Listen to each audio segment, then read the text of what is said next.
Pada malam hari ini kita akan memulai kuliah pertemuan yang ke-6 ya. Iya, Bu. 6, berarti masih tinggal satu pertemuan lagi sebelum UTS ya? Iya, Bu. Betul, Bu, betul. Iya, nggak kerasa ya. Ini maaf kalau misalnya ada yang apa sih namanya, kemarin harusnya saya ada kelas hari Senin.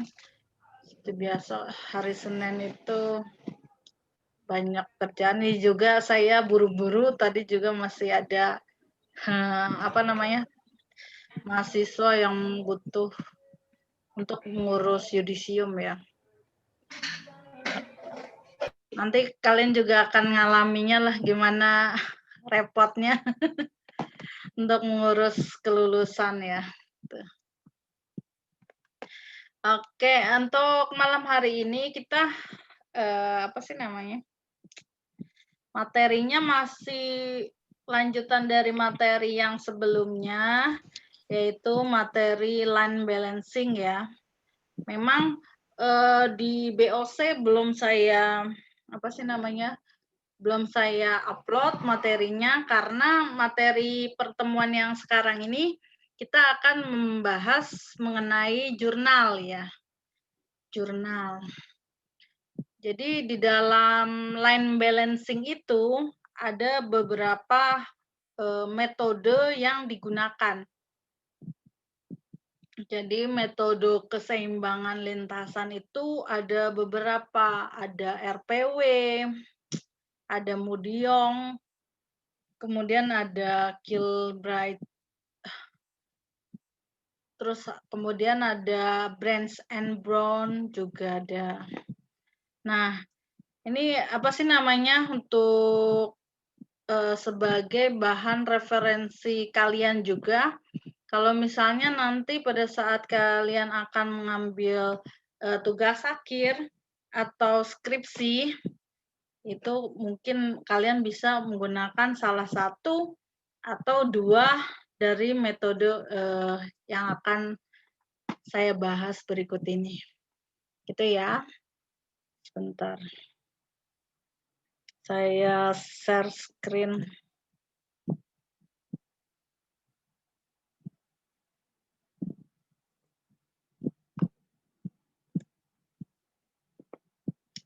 Sudah terlihat di layar belum?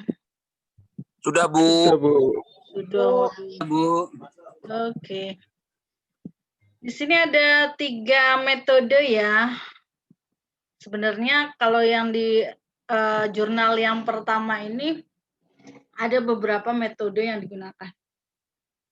Jadi kalau misalnya nanti kalau di dalam laporan praktikum ya, laporan praktikum itu juga nanti hasil akhirnya atau outputnya itu kalian juga harus membuat jurnal ya.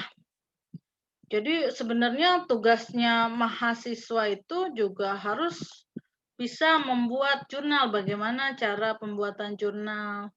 Nah itu untuk itu saya juga akan mengajarkan sedikit di sini. Tapi kalau untuk jurnal di teknik industri itu sendiri juga ada template-nya ya, template-nya sendiri. Kalau ini kan saya mengambil contoh apa namanya, jurnal di kampus lain. Mungkin template-nya itu berbeda sedikit. Tapi intinya isinya sama ya. Sekarang yang pertama kita membahas metode line balancing yang pertama dengan judul implementasi line balancing untuk peningkatan efisiensi di line welding studi kasus PTX. Nah, sebenarnya kalau untuk di sini kan tulisannya studi kasus PTX ya. Nah, kalau menurut saya, kalau dengan penulisan studi kasus PTX di sini, ini kenapa yang tulus?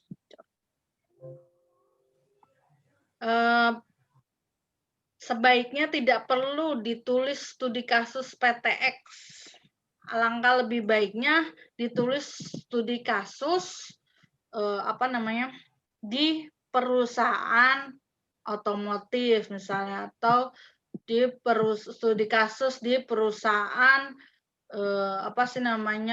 food and beverage misalnya, seperti itu. Mending disebutkan jenis perusahaannya.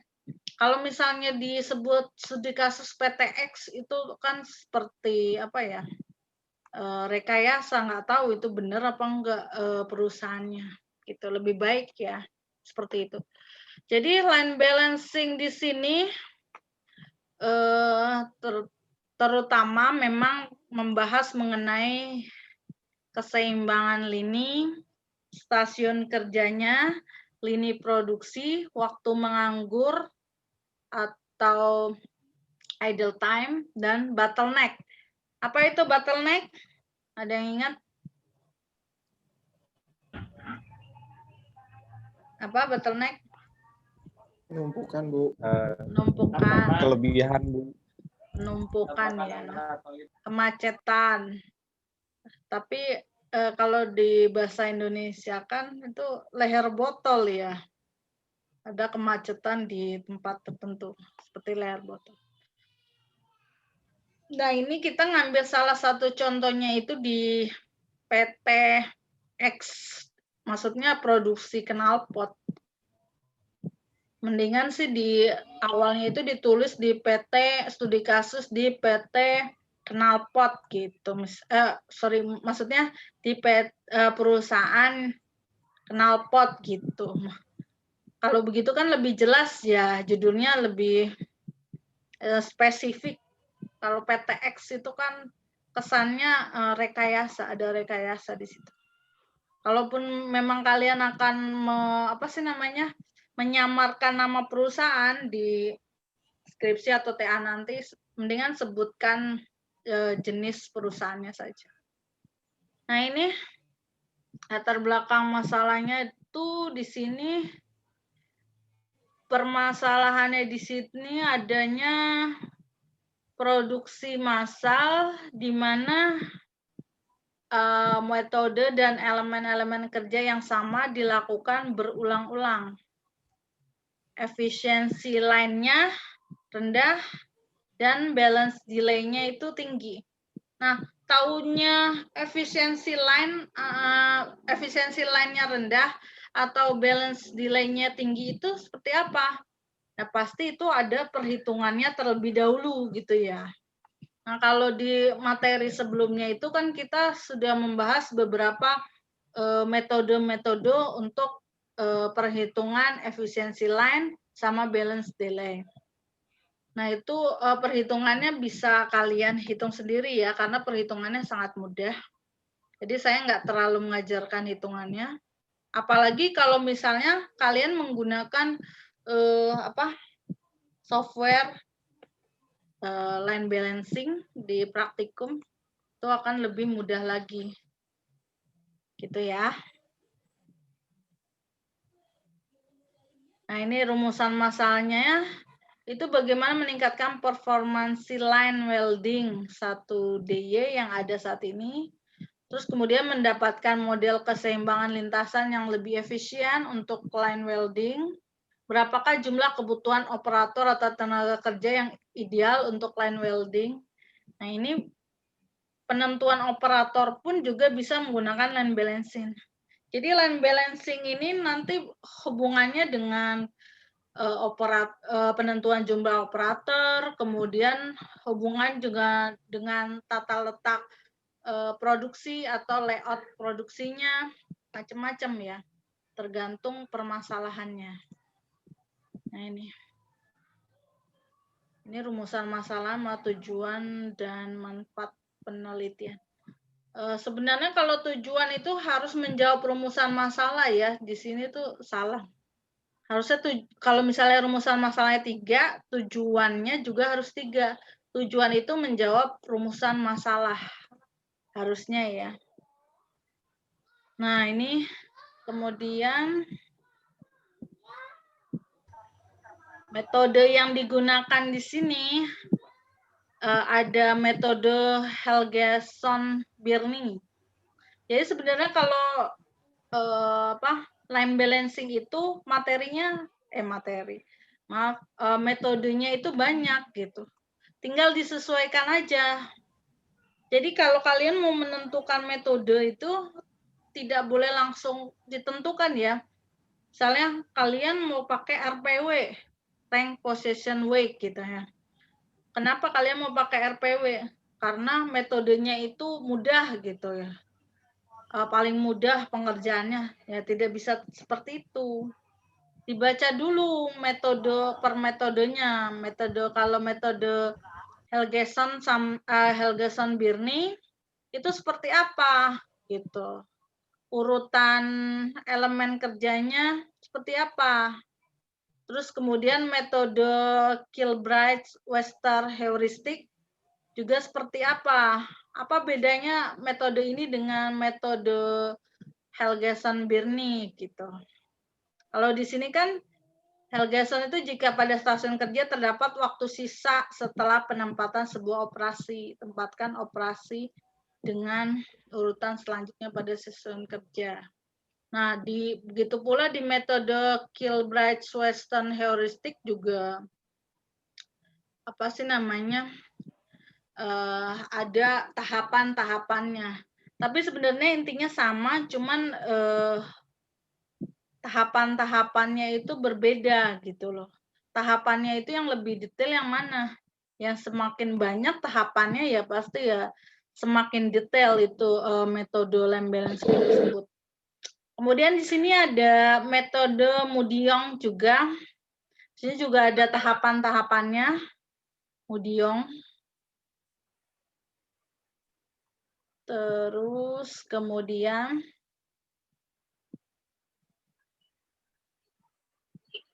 Jokowi ternyata diam-diam mengambil untung aja. Oh, investor dia sekarang. tolong di-unmute yaitu siapa ya?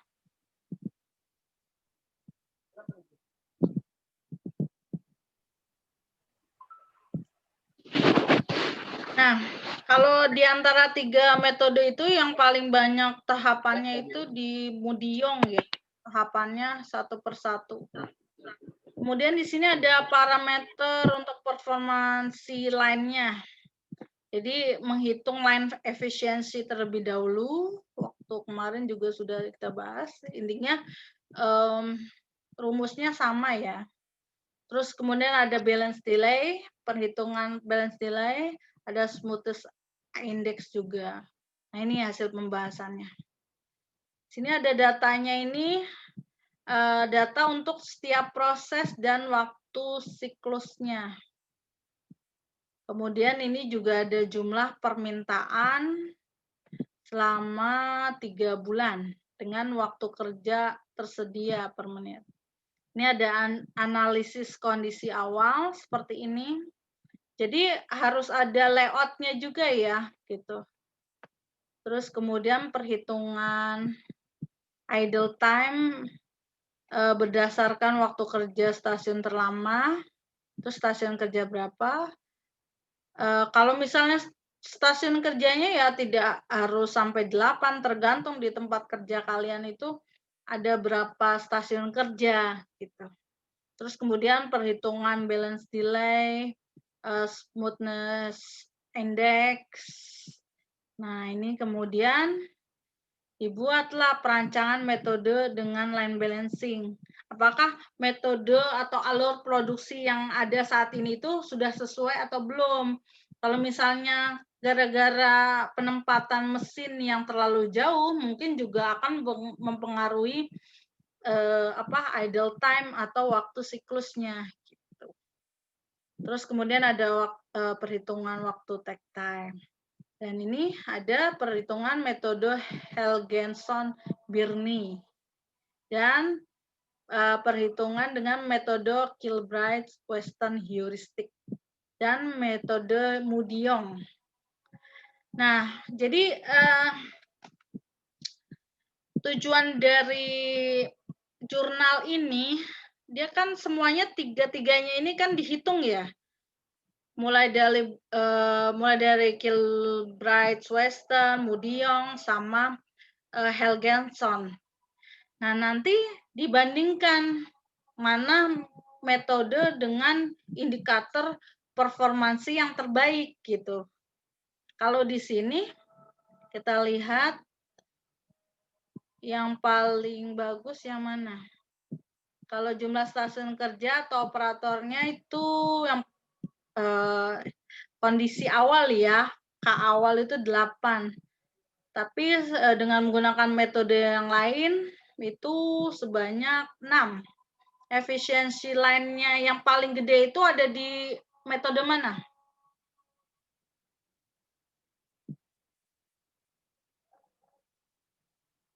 Efisiensi line yang paling tinggi itu ada di metode mana?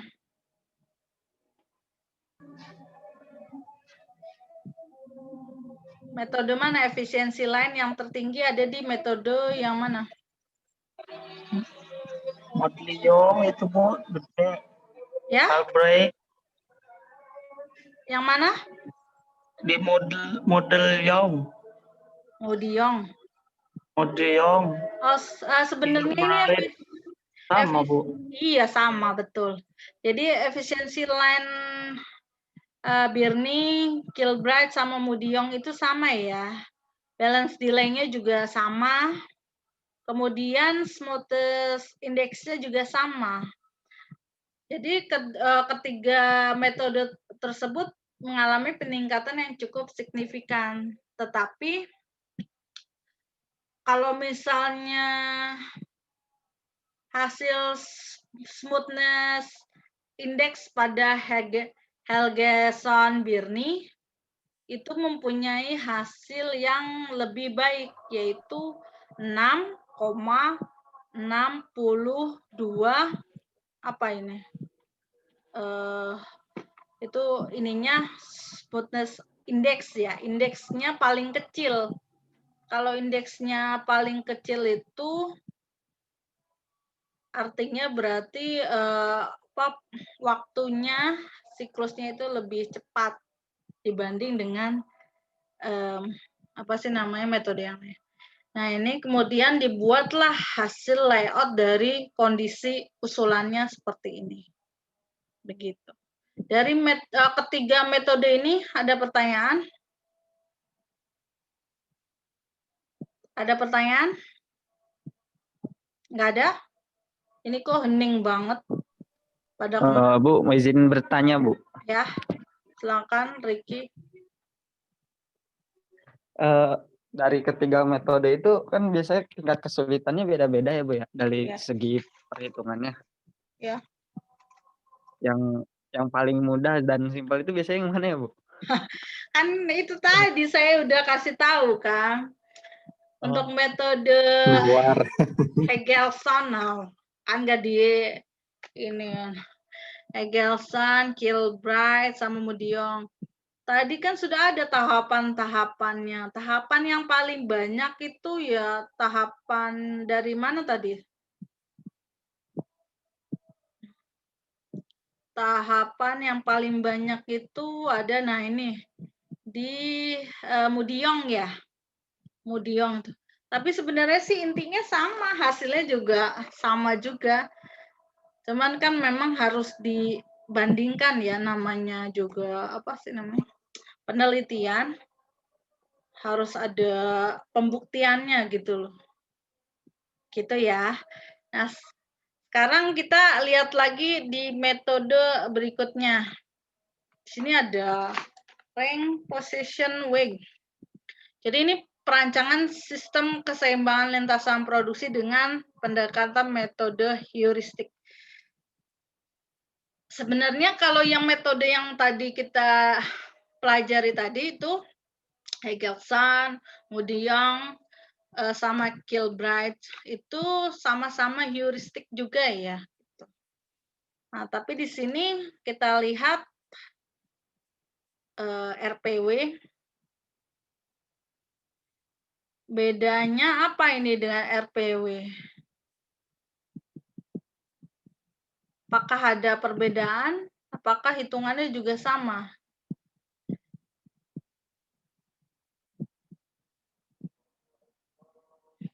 Kalau di dalam perhitungan line balancing itu memang kan yang terpenting itu adalah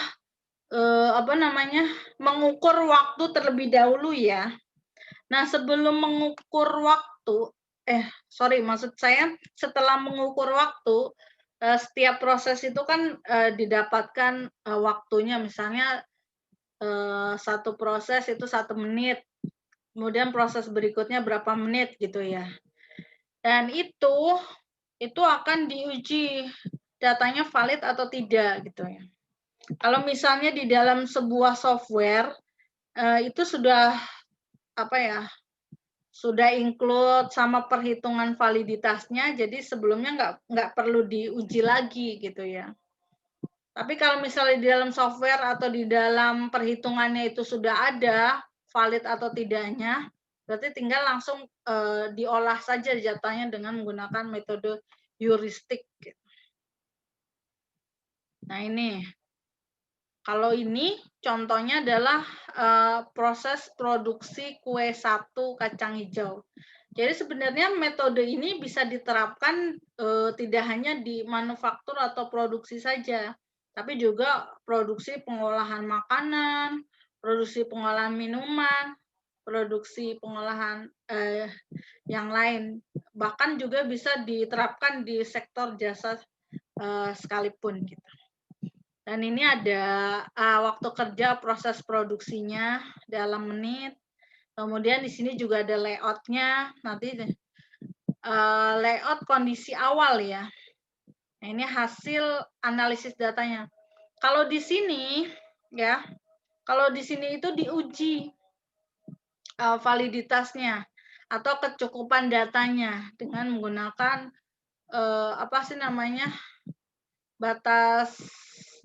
batas atas sama batas bawah gitu. Nah, kalau di jurnal sebelumnya itu tidak ada pengujian ya. Nah, ini precedence diagram.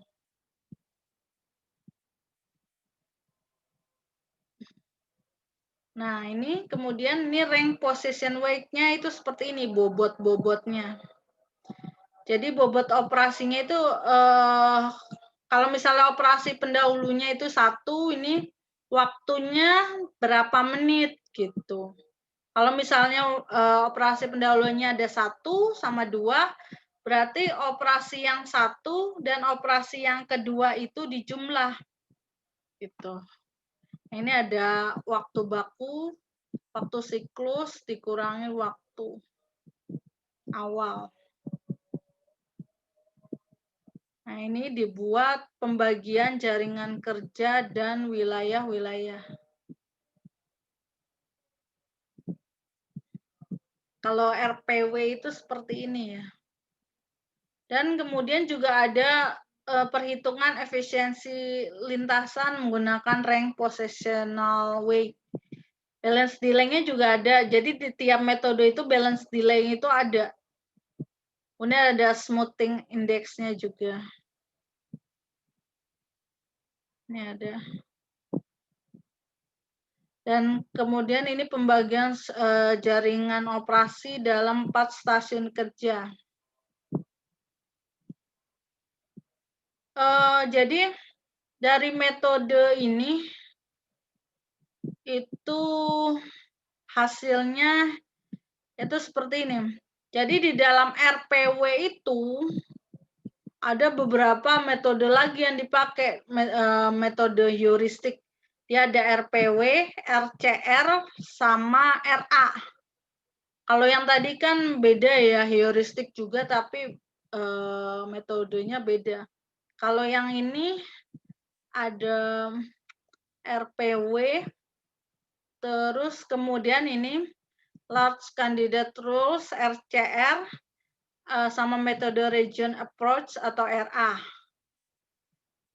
Tapi sebenarnya ini tuh sama, nama lainnya juga sama, Mudiong juga. Tapi di sini dibuat beda metode Large Candidate Rules. Sebenarnya sama, tapi di sini dibuat namanya berbeda, metode Large Candidate Rules sama metode Region Approach. Sebenarnya itu sama RPW, cuman di sini tidak ada Helgenson ya.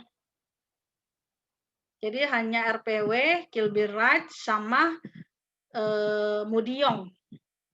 Itu. 3 juga, tapi tidak ada Helgensonnya.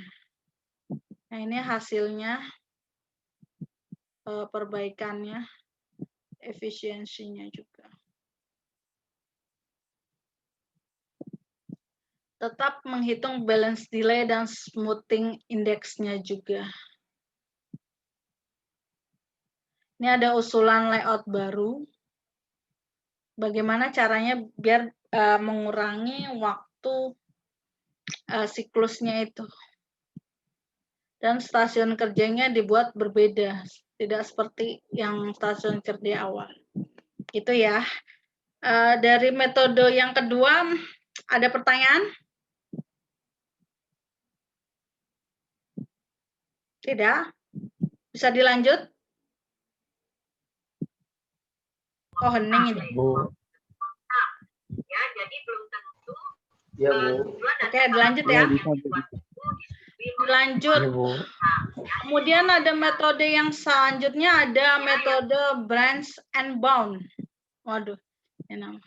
Kalau misalnya kalian mau ngambil TA nih, boleh ini metode ini. Belum ada soalnya. Belum ada yang pakai. Biasanya kalau metode yang agak jarang itu langsung di ACC sama dosen pembimbing. Di sini judulnya minimasi stasiun kerja packing line dengan metode branch and bound. RPW, AKO, dan COMSOL. Jadi dia di setiap line balancing itu, metode line balancing itu selalu ada pembandingnya gitu.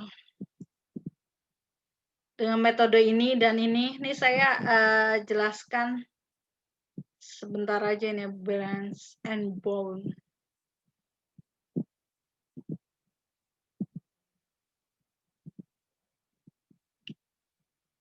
Waduh, ini malah kebuka lagi.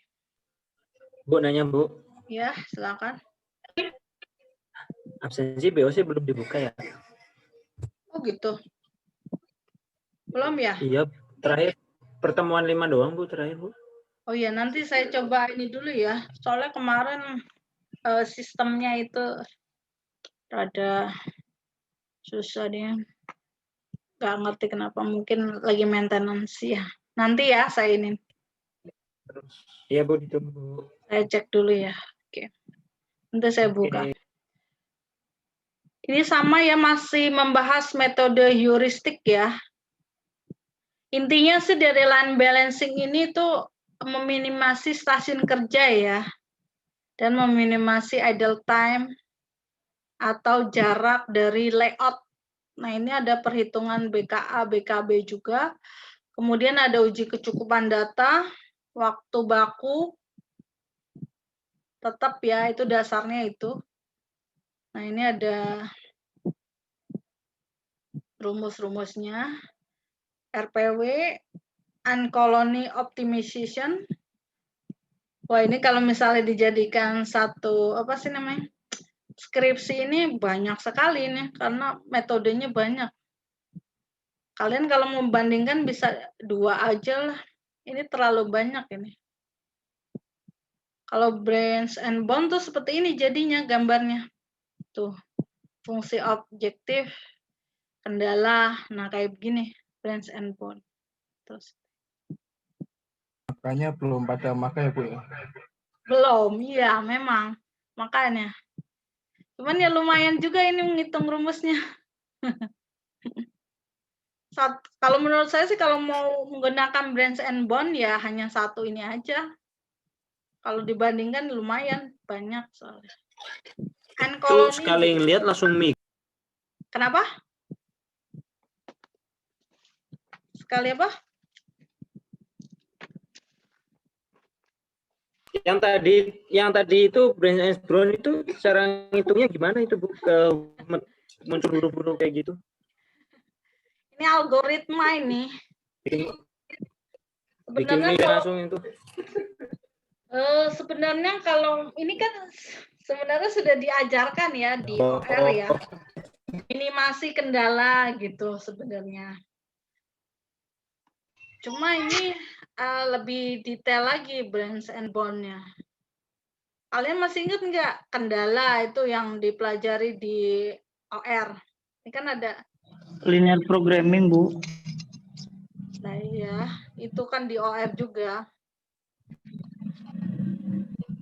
Yaitu seperti ini. Wow, banyak banget. Lumayan kalau ngetik rumusnya nih. Ada koloni. Nah, Itu ada softwarenya buat ngitungnya nggak, Bu? Apa harus Kenapa? manual seperti itu, Bu? apa? Ada softwarenya buat ngitung, ada softwarenya nggak, Bu, buat ngitung yang seperti itu, Bu? Apa memang harus manual satu persatu gitu? Kalau branch and bond saya belum pernah nemu ininya softwarenya ya. Harus ngitung algoritmanya sendiri. Lumayan. Lah itu kalau misal salah satu gimana, Bu? Itu kan runtutannya kan panjang begitu, Bu. Iya, itu kan kamu hitung sendiri itu dari awal sampai akhir. Tapi kalau mungkin kalian yang akan bisa membuat ininya apa namanya softwarenya nanti. Boleh, Bu, boleh. Oke. Tapi sebenarnya lebih enak perhitungan manual sih kalau ngerti dari awal sampai akhirnya. Enggak, itu saya hanya apa sih namanya sekedar apa yang memberikan info ya bahwa memang ada beberapa macam metode-metode kadang yang apa ya pada saat nanti kalian akan TA atau skripsi gitu ya pasti kalian akan bingung lah metode ini perasaan dulu nggak pernah diajarin gitu kok tahu mau saya ambil gitu loh. Nah, mungkin kalau untuk mempelajari secara detailnya, waduh, kalau untuk di sini sih apa ya agak lama ya. Mungkin kalau misalnya langsung, maksudnya kalau memang kalian benar menggunakan metode tersebut, ya bisa nanti dibahas oleh pembimbingnya masing-masing gitu. Gitu ada pertanyaan nggak nih? Waktunya tinggal 5 menit lagi.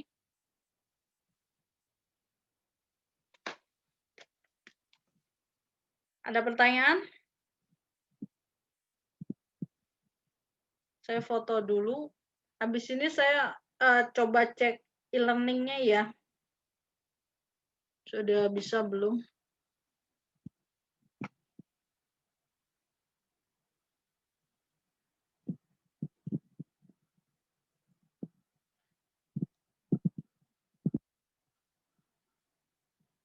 Oke, ada pertanyaan lagi nggak nih? Anteng-anteng aja ini tumben malam ini. Lihat Dino ya? hitungannya mumet, Bu. Rumusnya banyak kan itu, Bu. Ya, itu kan Bingung mau saya nanya apa, baru Bu? pendahuluan Biasanya dut-dutan, saja. Bu.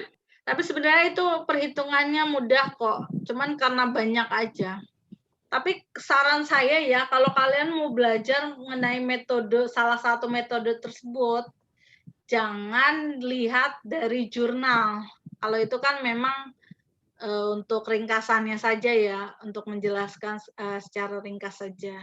Tapi kalau kalian memang mau benar-benar mempelajari salah satu metode itu untuk tugas akhir kalian atau untuk tugas praktikum atau apa gitu, sebaiknya bisa dilihat melalui referensi yang lain yang lebih lengkap gitu ya. Bisa melalui laporan tugas akhir kakak kelas atau kakak tingkat atau bisa lihat dari buku gitu. Contoh dari perhitungan RPW, Kilbright, dan lain sebagainya. Gitu ya. Iya, Bu. Oke, kalau mau mendalami ya boleh nanti kalau misalnya secara langsung kita bahas. Kalau sekarang, kalau misalnya tidak ada pertanyaan lagi, ini nggak ada pertanyaan lagi? Bu, jurnalnya bisa di-share nggak, Bu?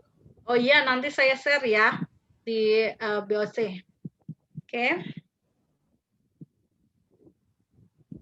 Ya, kalau nggak ada pertanyaan lagi, saya akhiri sampai sini dulu ya. Kalau ada pertanyaan, silakan tanyakan. Boleh di grup atau di Japri. Oke, saya akhiri sampai sini dulu ya. Assalamualaikum warahmatullahi wabarakatuh. Waalaikumsalam warahmatullahi wabarakatuh.